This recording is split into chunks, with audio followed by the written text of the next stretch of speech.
Hey, welcome back, Marketplace Money Time. Let's talk jewelry and silver flatware. Where can you get a great price for those things? Cameron has details. You got to come to Grove City Coin and Currency if you want to get top dollar, because it's not just a flip of the coin. It's guaranteed. Is that right, Clark? That's right. Okay, so we're back here, and every time we come here, we talk about the coins that you have and many things you sell, but buying is such a big part of your business, right? Buying is a huge part of our business.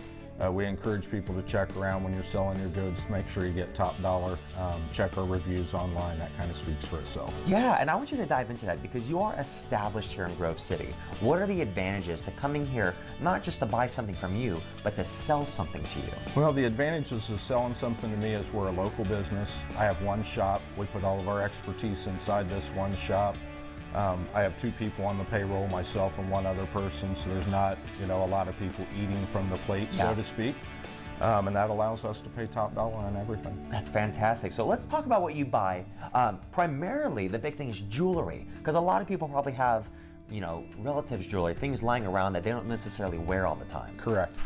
The thing that we talk to people about with jewelry is if you're not wearing it or enjoying it, it's probably time to get rid of it. That's a good because point. only at that point is something bad can happen to it. And what should they be looking for? I mean, is it just diamond rings? What other types could potentially get them some cash walking out the door? Old class rings, old gold and silver necklaces, any gemstone rings, diamond rings obviously, ex-wedding bands, that kind of thing. But as you can see from the pile and from the case, we buy a little bit of everything. Well, we buy a lot of everything. Right, and when you test for the gold or the diamonds, how authentic are those tests that people can really trust you, that you're telling them the truth and they know that they're going to get a good amount? I use two different diamond testers right in front of the customer here in the shop to double check for their diamonds, and then also all of their gemstones. Most are going to be lab created. That's what you're seeing at the box stores, are what we call lab created gemstones. Yeah.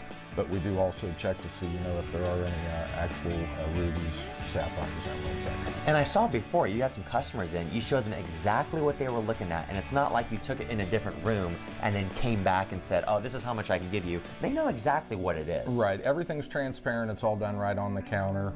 We work off of a state certified scale, 70 years experience here at the shop between the two guys working. And it's not just jewelry, I know a big thing is silverware, correct? Silverware, I kind of point to the bucket, flatware spilling out of the bucket. This kind of stuff is very popular. Yeah. It's in a wooden box sit back at the house, needs polished and probably has not been out for years. Nice. Does not need to be polished for us to buy it. The big thing is if you've got sterling, it's going to be worth a lot of money. If you've got silver plate, we still buy, but it's only worth a little bit of money. Where you're going to find that marking is going to be on the back of the pieces. Got it. Right in here's where it's going to say sterling. Perfect. Well, you know what? If people want to get some of that money like I have in my hands right here, when can they come out and where are you located? We're 9:30 to 5:30 Monday through Friday. We're 10 to 4 on Saturday, and I'm at 2655 Columbus Street, and I'm right across the street from the Grove City United Methodist Church. Awesome. Well, Clark, always a pleasure to come out here. In the meantime, I gotta find something that's worth this much so I can keep it. So, let's see.